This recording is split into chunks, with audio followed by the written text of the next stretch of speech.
still don't know how to pronounce his name. 866. And we're actually just speaking about how it's actually kind of strange, actually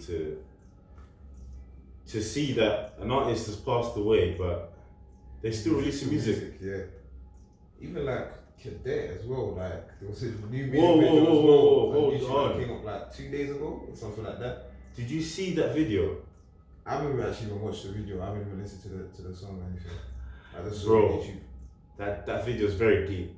Very, very, very deep.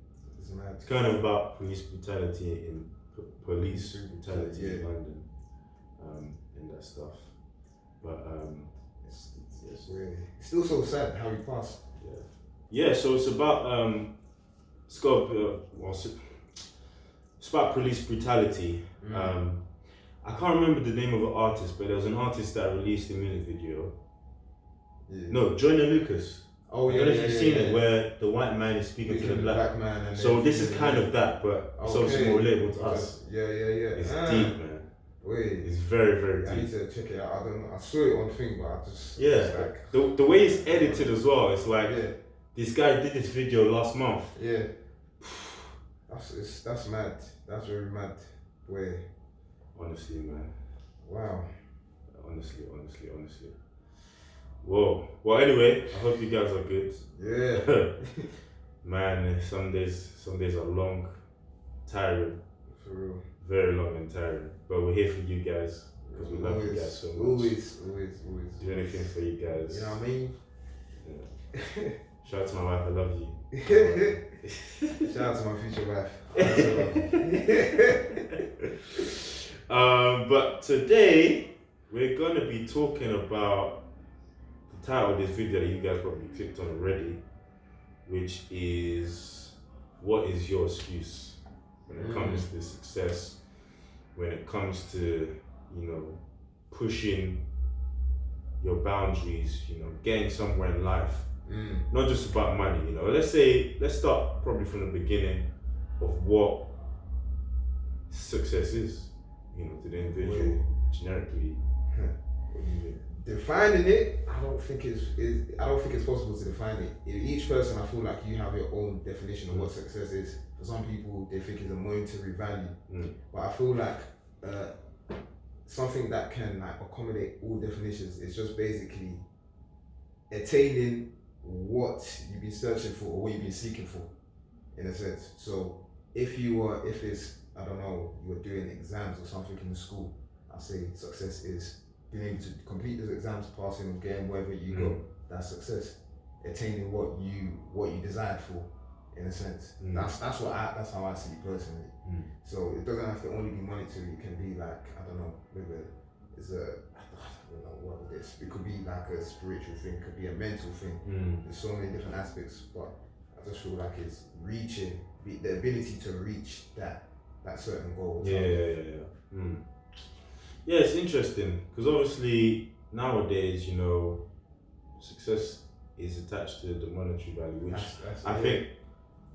I guess to everyone is different, but I don't think it's just that, because if success was that, then you would see a lot of people who are much further than most of us, financially, in terms of status.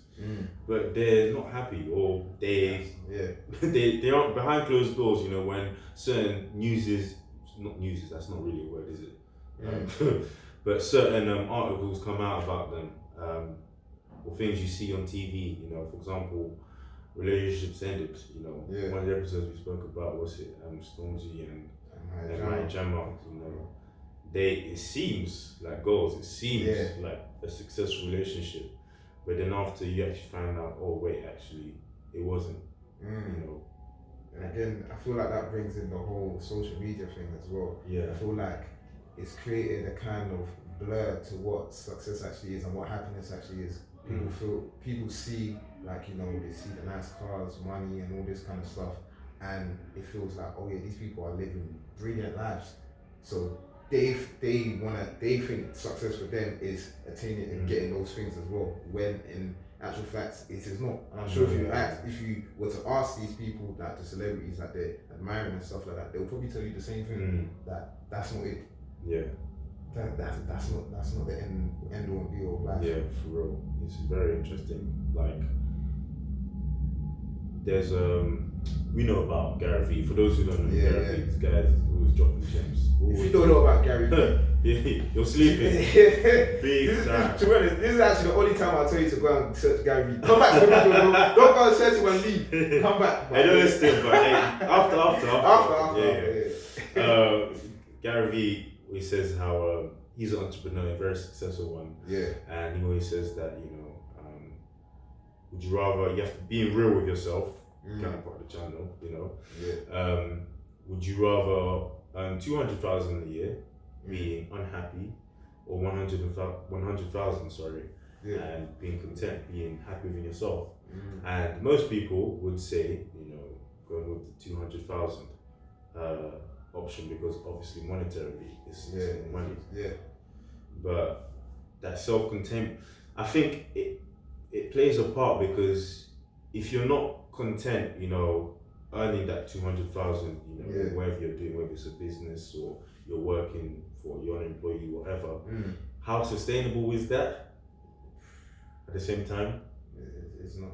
How sustainable is it, in terms of you persevering to probably go further, because you'd probably be content, because the more you would have, the more you would want to earn monetarily. You would have to kind of become more unhappy or do more of what you don't like.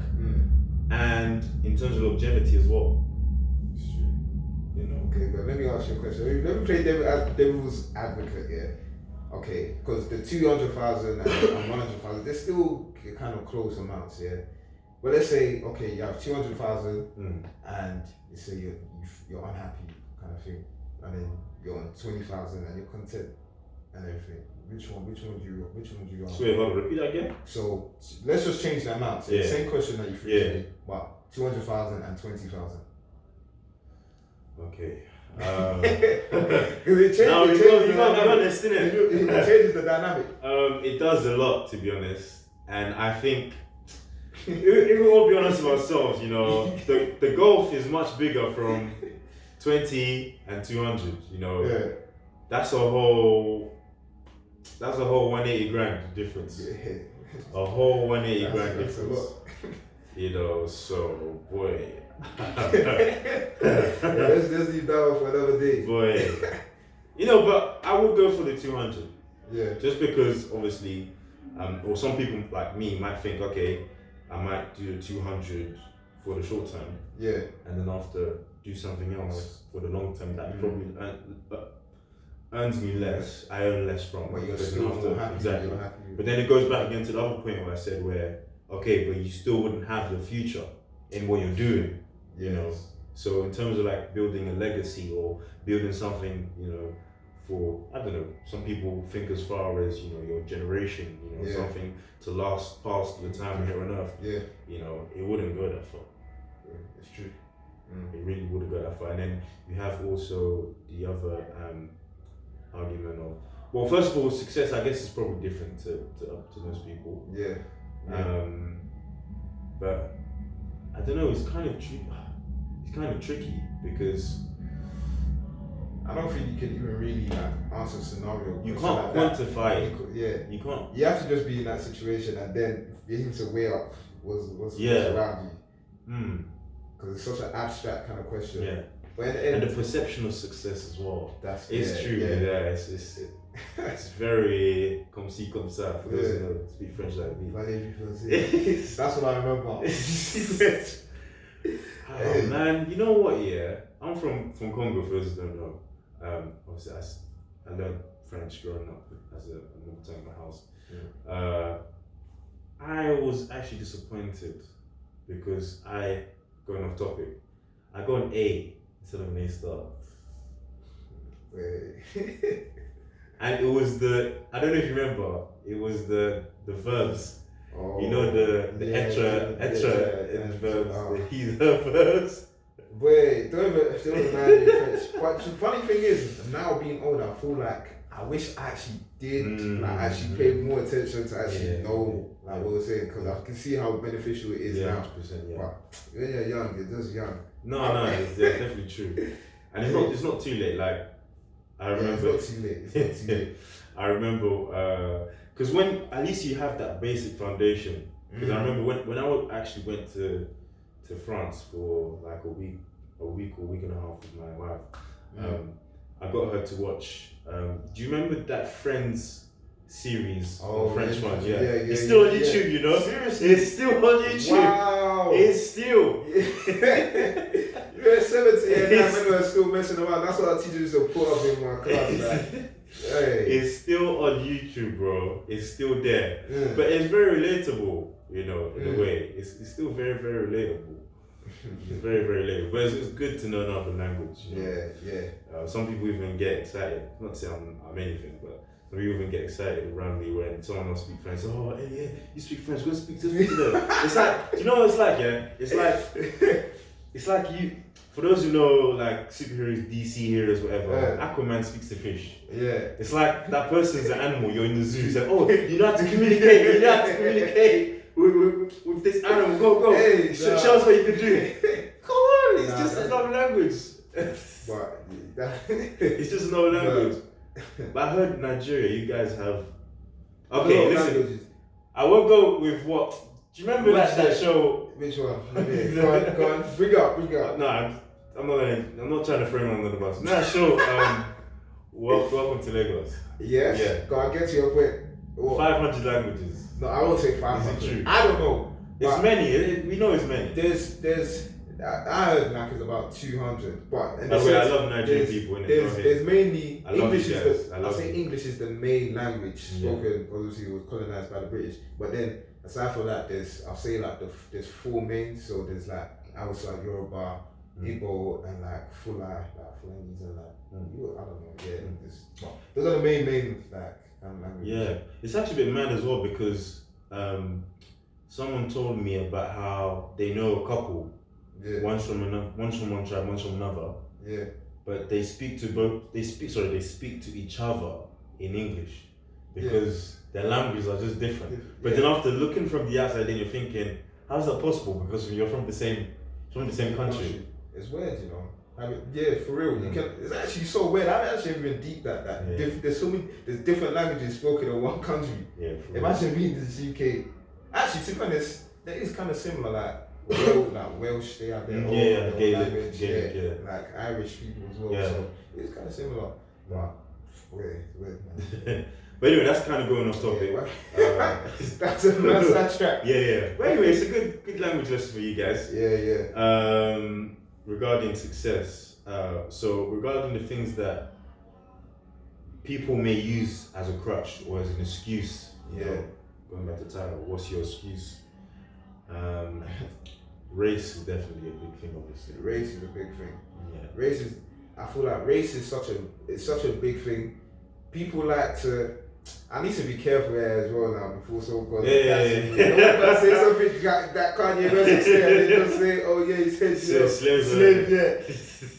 No, but in a sense, I feel like a lot of people limit themselves because there is racism. Okay. This year, in fact, I've experienced it myself. Really? I went to Berlin. Blatant racism. Listen, me, I'm an optimistic guy, so I like to see like the good. I don't ever look out for these things. But when I say blatant racism, boy, I don't know if I want to even go into that story now. But going back to the actual point, like I do feel like people do use that as an excuse not to become what they should become or apply themselves. A lot of people will be saying, oh yeah, the system. But there's still people that are coming from the same background as you, the same system as you, that have done something. What's the difference? They use their resources, they apply themselves, you gave excuses. Not to say that there isn't oppressing factors, but at the same time, you can overcome them if you actually put yourself into that mindset. Yeah. But I remember having a conversation with one of my friends. I think last year, the year before, and we were saying how, at least for us to see different shades of color, we have to really deep it. Yeah. Like there was a point in time where I was working in the corporate sector. I was working in an organization, and I'll be honest. There weren't a lot of people like me. There weren't a lot of black people. Yeah. There weren't a lot of people of color. You know, there was even in uni. It's called society, but I can't remember what it's called in the workplace. But it's like it was BAME. I don't know if you remember BAME. Oh yeah. It was kind of like a BAME program. Yeah. Okay. But there wasn't a lot, you know. But going into work on a daily basis, Yeah. I would have to really think about it. But I would still apply myself. Like it wasn't like, I think going back to what you're saying, I think sometimes one can oppress themselves to a point where they think like they actually put it on themselves, the pressure of, you know what, this is not meant for me. I'm only the one here. There aren't as many directors in these positions, and then going into work is it's not good. It doesn't seem healthy. That's what they call it. They call it like new slaves mentality. Oh, that's what new slaves is. That's what new slaves is. Wow, I just hear it here and there last year. I never knew. Because in a sense, that's what I'm saying. I need to be careful now because I'm walking in dangerous territory. My check. Obviously, now we are not slaves, like in Yeah. the sense that like we're not in chains or anything. We're being forced to work. Well, in a sense, we are, but we're not being forced. We're not being oppressed in that sense. But people still like to put themselves under that slavery, which is a mindset thing. Number one, because like you shouldn't be thinking like that. But people like to put themselves in that position, and that's when the new slave kind of mentality come in. That we are being oppressed. There's a system, there's a this and that actually holds people back in a sense. And listen, I'm not saying that there's no racism, and I'm not saying that there's no oppressive factors like up there, but at the same time, it shouldn't stop you from doing what you can do. Yeah, I agree. It shouldn't stop you from doing what you can do, because there's still people, like I said, that are making it out. People are still doing things. So what's your excuse to be honest? What actually is it? It's very, very true, very true. But of course, there's the other side, you know. Yeah. I think I'm happy because, well, I think in 23 years of life, I have, someone's probably had some kind of racial hatred, or maybe hatred is a hard word to use. Yeah. But you know what I'm going to with this towards me, but I've never really seen it blatantly. Yeah. So I wouldn't be probably the best person to give my point of view on how it feels. But then again, of course, there are some people who it does affect, you know, to a very extreme kind of point, you know, where you might not be able to get a job because of the way you talk. I remember there's a guy I know who he do you know what, this isn't even racial, he's actually well, the professional nice way to say Caucasian, but he's a white young male. But because of the way he spoke, which was different from you know, a bit more hood, you know, let's be real. It was a bit hard for him in the start to get a job or role, but he didn't see that as an obstacle, so he kind of got over that, and you know, now he's earning a good wage, you know, he's doing well for himself. But for some people, you know, on the extreme wavelength of like actual racism, where I don't like it's actually deep. I don't like the color of your skin, or the color of your skin cannot, you know, rise above, you know, go beyond a certain threshold in an organization or so on and so forth. It's quite deep. It's actually quite deep. It is. And it plays a big factor. I think it really does. Because it's just so mad that we're still talking about racism in this day and age. It still exists. It actually still exists. And even on the football point of for those who follow Lukaku. Did you see that? Third year in a row at that stadium. Where people with the monkey chants and everything. It's actually horrible. Or film of Raheem Sterling last season. It's still there. There are people still out there. But then that being said, I still feel like don't let that hold you back. At the same time, for me personally, I see it as a thing of like, okay, these lot I hate him. They hate me. Let me even give them more reason to hate me. let me become more successful. Let me become what they don't want me to become. Let me become powerful. Yeah. Then, like, let's see where your hate takes you. Yeah. Kind of thing. I just use that to even propel myself. That's more motivation to me. Yeah. That's how I see it. So would you say, to an extent, you take it a bit personal? I take it personally. Okay. I personally wouldn't, but I've never been in that situation. No, but I would. Where the color of your skin stopped you from doing something, or you were targeted because of the color of your skin. I haven't. You can only like say what you would, or how you see it. Yeah. So, for me, I took it personally, but I took it personally in a sense, but at the same time, I didn't react to it. Yeah. I didn't react to it. Like a grudge or something like that. Yeah. That's very interesting. I don't know. I think. Well, I hope I don't experience it, and I don't think there's anything that you know, whether you're white, you're black, you're Asian, you're mixed or whatnot, you know, you want to experience. Not one of those things in life. You're like, oh, I hope I experience this just to see how it feels like. You know, you don't want to do that. It's not one of those things in life that you want. It's really not. But you have to obviously, you know, to be on that end to really see the full picture and understand it. But I personally think that you shouldn't take it personally because of the fact that there will always be people like that, unfortunately. You know, I think just like in life where there'll be some people who, you know, are not real, who, you know, are not what you think they are. And eventually they actually surprise you in the wrong kind of way when you actually need them. You know, to help you or so on and so forth. And I think actually for me personally, looking from the outside in, I think when you take it personally, you kind of shackle yourself to them, if that makes sense, to an extent. That's what I think personally. It's true. Yeah. Because you're thinking about the situation. Like it's on your mind. You're doing something else. But at the same time, I'm thinking.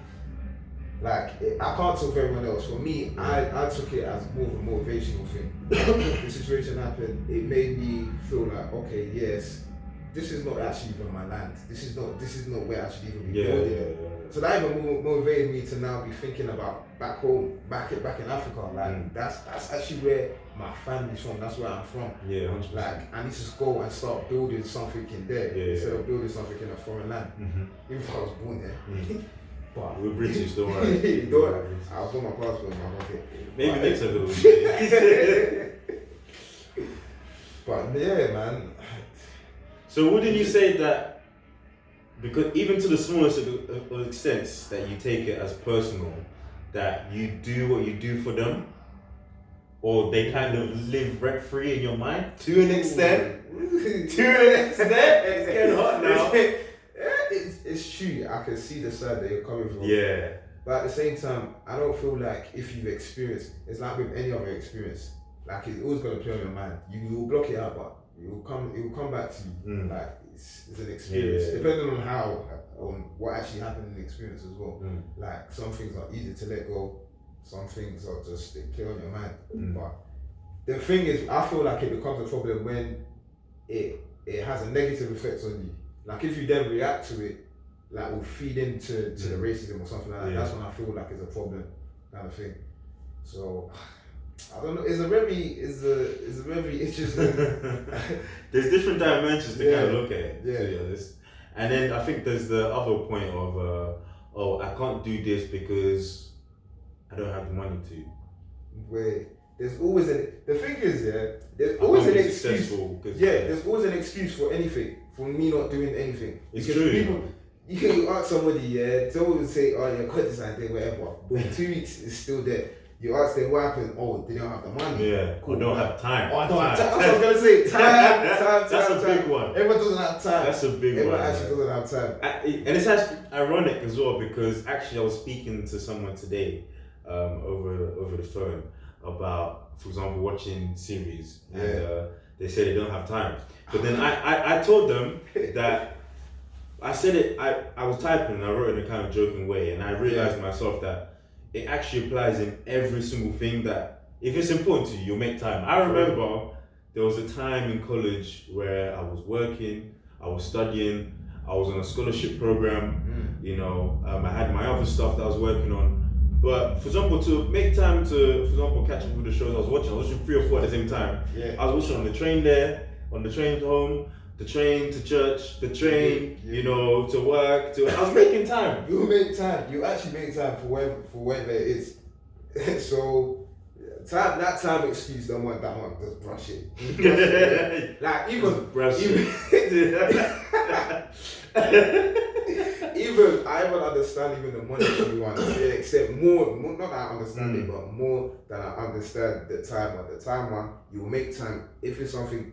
If you actually want to make time for it, or you care about it that much, you'll make time for it. Yeah, 100%. You know, yeah, I definitely agree with that. Going to the monetary thing as well. Again, if it's something that you actually actively want to pursue, I feel like money is everywhere. You can find money everywhere. Like for me, like I have the kind of mentality that I can walk outside and I can make money. Whether it's for me to sell this t-shirt, sell these trousers, I can make money. Money is around. Perception is a big that's thing. What it is. That's why people need to start thinking. Woo! Shout out to the person that put me on that you know you'll be watching. You know, but for real, when people start thinking that resources are there, resources are already there. Everything has been made. Yeah. Everything has been is already there. It's already there. It's just you just need to get it somehow. Goes back to new slaves. New slaves mentality. Right. That's what it goes back to. I'm telling you. Dropping gems, man. Fam. We need to add sound effects soon so I can go. What's this Charlie Slow? Whoa, that's perception is a very big thing. You know? Yeah. Like going back to what you said about the money thing. You know, we live in the UK, London, where we have opportunities everywhere. I don't understand how we can be living in London and people still say that. People are still giving excuses. You actually live in London. Bro, there are no excuses. There's no excuses. There are no zero. Excuses. And you know, I went to Portugal over the weekend for like just 2 days, and I went to the capital of Lisbon. You know, the capital of Portugal is Lisbon. I hope everyone knows that. It's basic geography. Geography lesson, French lesson. What's it? It's not run down. I wouldn't say run down, but in a way, it's kind of like Africa. Even though I haven't been for a very, very long time. I've been to Portugal twice, and I agree with what you're saying. There's certain parts that actually get alright, but majority of the place still there's a lot of slums. There's graffiti on buildings. But then it made me kind of realize, because when I travel, I don't like to just go for enjoyment, but like deep certain life lessons, because it kind of opens your vision again to what you're saying of how good we have in London. How good opportunities and opportunities, bro. Wait, there's so many opportunities, and people still just confine themselves to one little box. A lot of people confine themselves to their estate, to their postcode, to their area. They don't. Do you know what's so interesting? A lot of people that I grew up with, in the ends and all that kind of stuff. A lot of people I know from the ends, they actually haven't been anywhere. They haven't been outside London. Are you serious? A lot of people. No, you'll be surprised. You will be surprised how many people. Some of these people don't even know. Some people think London is the country. That's it. Their block is the city, the capital. So I don't even know how you can even explore. How you can even think big when you confine yourself to that. And I feel like that's one of the even main issues with like even the knife crime thing and stuff. I was gonna mention because that. a lot of these people have not been exposed, or they haven't seen that the world is bigger than your block, than your actual block. The world is massive. But I think it's all about education, man. It's all about education. To go back on that, and it will be another episode. Don't worry. Banjo already. Sorry, I already expressed it. I even lost the train of thought, but it's going back to what I was saying. Like even with that, if people, for example, on the blocks who have that kind of just not mentality, but they strongly believe that they don't have a choice. Or they have to be doing this, they have to be living this kind of certain lifestyle.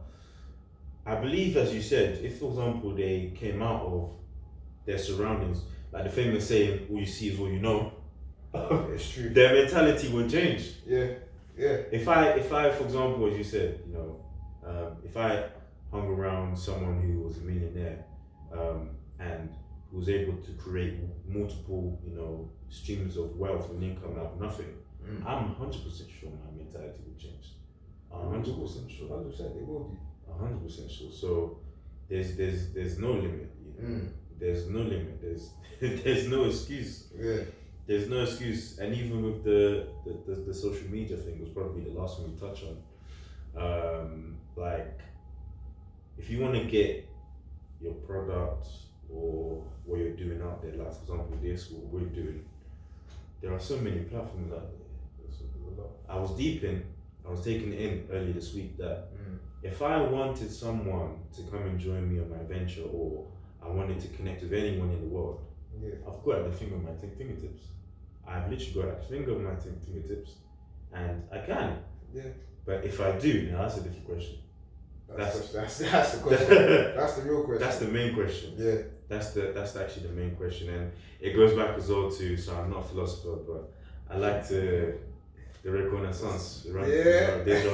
This guy's giving us a lesson. This is Jesus A-level. Good job. Of the famous kind of saying of too many choices is actually bad, rather than few. Yeah. And like even when I'm trying to pull inspirational source from different sources, I've actually learned to limit it, because I think psychologically it kind of gives you more excuses to do nothing. Yeah. I don't know if you get that. I do get it. I feel like I'm guilty of that as well. Like I feel like there's so many different things there. I think it all stems from my interest. I'm into so many different things. I try to pursue so many different things that it's just like, I end up just sitting there just being like, It happens to the best of us. But all in all, I think, at least this episode we can both definitely agree. Yeah. There are no excuses. There are so many different stories of people out there, even ourselves to an extent in different areas. We'll probably touch on another episode of you actually need to. Last thing is that you actually need to see that the obstacles that you probably see are stopping you from being successful. No matter how that kind of looks to you, are there for a reason to keep people out actually who don't really want it. It's true. It's a filter. Yeah, exactly. You can see the coordination here, the synchronization. It's actually so true. There's no excuse. So, I think we both definitely learned something from that. I'm sure those who are listening took something on board too, and just left with the question of literally, what is your excuse? What's your excuse? No excuse. And now you guys are being blessed by some background music. Go get it. Go get it, man. There's no excuse out here, y'all. Yeah. Secure the bag. For real. Not just that, but you gotta do what you gotta do, man. That's it. We're signing out. If you like the video, subscribe, like, comment, give us your views. Yeah. Do what you gotta do, man. It's an open conversation, so please give us your views. We're interactive. We're here. We're live and direct.